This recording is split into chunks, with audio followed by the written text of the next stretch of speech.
Salut à tous et bienvenue pour ce nouvel épisode où on va parler de la puissance. Allez, c'est parti. La notion qui définit la puissance peut paraître subtile, mais elle demeure le meilleur outil pour comparer deux moteurs. La notion de puissance réside dans la capacité d'un moteur à générer un couple en alliant la notion de vitesse. En effet, la capacité de produire un couple ne demande pas de mouvement. Il faut s'entendre qu'avec une voiture, ce qui est souhaité est justement d'obtenir un mouvement.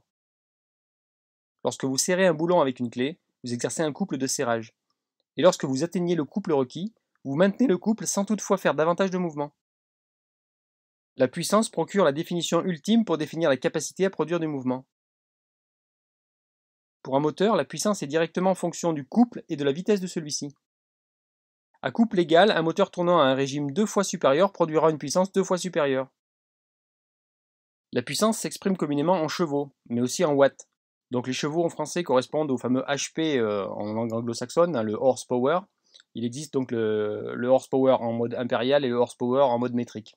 Pour les passionnés, je vous place quelques formules pour calculer la puissance, et vous pourrez remarquer qu'il y a toujours un mouvement dans ces formules. Donc je vous invite à faire pause pour regarder ça plus en détail, et je continue pour ceux qui ne s'intéressent pas trop aux formules mathématiques. Ici vous avez la courbe de puissance d'un moteur H22A légèrement préparé. Il est intéressant de voir que les deux courbes, couple et puissance, fléchissent de façon semblable en fonction du régime moteur. Généralement, la norme consiste à parler de puissance au litre, mais il est parfois plus avantageux de parler de puissance au litre par 1000 tours, la PLM, afin de pouvoir avoir une idée plus précise du travail fait sur le moteur. Faire le calcul donne le potentiel de modification que l'on peut faire sur un moteur. On retrouve des moteurs de série qui procurent des puissances au litre bien inférieures à 15 chevaux pour les moteurs sans suralimentation. La configuration de certains moteurs ne permettra pas de se rendre à ce niveau de rendement même avec des modifications. Pour les moteurs 2 soupapes atmosphériques, bien souvent la limite peut être d'environ 15 chevaux au litre par 1000 tours. La limite de puissance qu'un moteur peut obtenir est fonction de sa configuration, de sa cylindrée et du régime moteur. L'expérience montre toutefois que pour un moteur atmosphérique, la puissance maximale est aux alentours de 15 chevaux par litre et par 1000 tours, au régime où la puissance maximale est atteinte, ce qui correspond donc à sa puissance au litre par 1000 tours. Prenons quelques exemples. Un moteur de 1 litre tournant à 12 000 tours minute peut procurer 180 chevaux pour un moteur de moto. Un moteur de 3 litres tournant à 18 000 tours minute peut procurer 810 chevaux pour un moteur de Formule 1. Et pour ce moteur illustré ici, nous avons une cylindrée de 2,157 litres, une puissance maximale à 7000 tours minute, pour une puissance au moteur de 228 chevaux, et procure donc une puissance de 15 chevaux au litre par 1000 tours. Et pour obtenir votre PLM effective à la roue, la puissance qui passe à la roue, retranchez 15% à votre puissance maximale en chevaux, due aux pertes dans la transmission.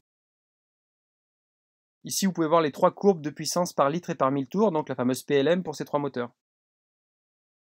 On peut voir que le moteur de la moto GSX 1000 est le plus efficace vers 9000 tours minute, alors que la puissance maximale est atteinte à un régime bien supérieur.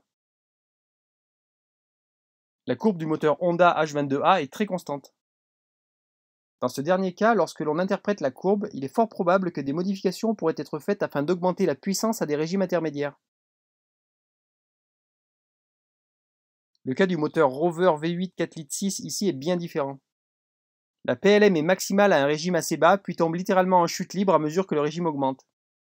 Il est clair que ce moteur démontre de la difficulté à respirer à haut régime. En résumé, les méthodes pour augmenter la puissance d'un moteur résident à trouver le moyen d'aller chercher le maximum de puissance spécifique par 1000 tours et de jouer sur le régime maximum.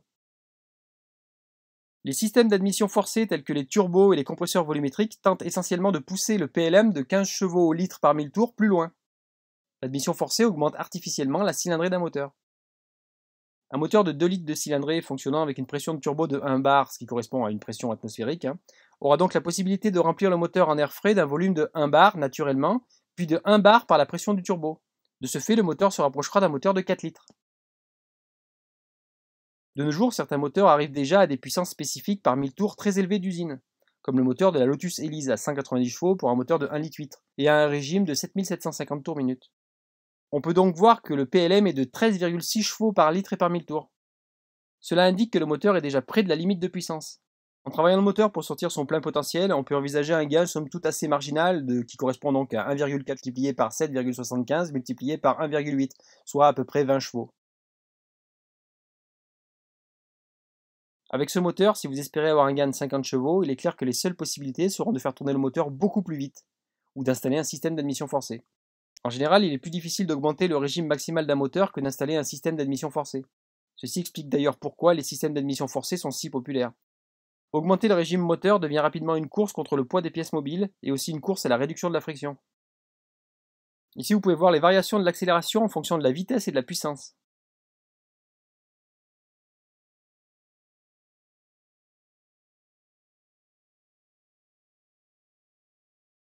Augmenter la cylindrée d'un moteur en augmentant la course ne devrait pas théoriquement augmenter la puissance d'un moteur, car le régime maximal devrait théoriquement diminuer.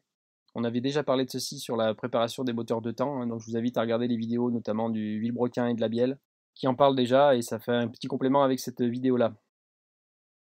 Tout d'abord, si l'on augmente la course de 10%, on pourrait être tenté de penser que la puissance augmentera de 10%.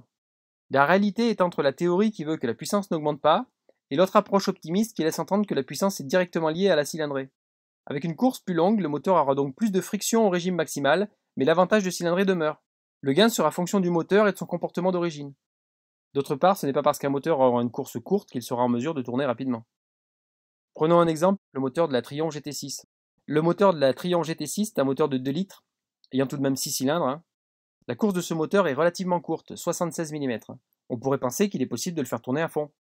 Pour faire augmenter le régime, il faut retravailler beaucoup d'éléments en passant par l'arbre à cam, le rapport volumétrique, la culasse, le système d'échappement. Et après avoir bien fait les modifications, le moteur peinerait à atteindre les régimes de 7500 tours minute. La fiabilité deviendrait relative au niveau des paliers de bielle. Avec ce type de moteur et tenant compte des pièces disponibles, il devient vraiment difficile d'obtenir des chevaux par le régime moteur.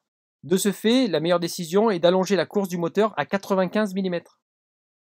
Le moteur tourne alors facilement à 6500 tours minute et démontre un dynamisme assez surprenant avec un bon 220 chevaux dans cette petite auto très légère.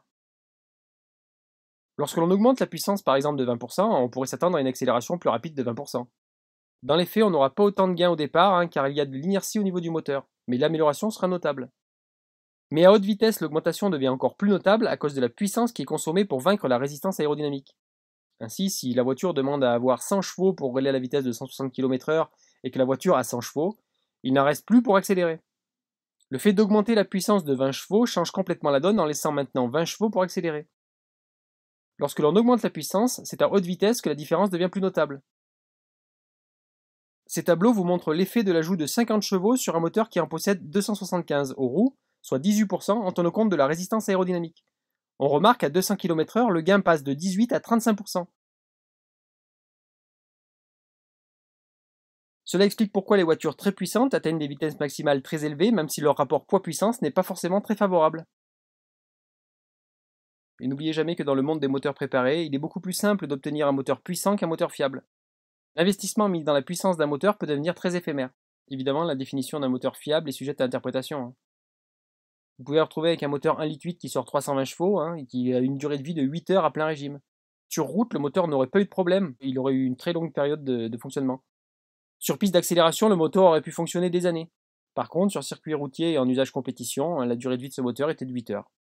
Voilà, c'en est fini pour cette petite vidéo. Comme d'habitude, un petit like, un petit partage, un abonnement pour les petits nouveaux, le PayPal Me, le Tipeee pour les plus mordus. Et à la prochaine, tchuss!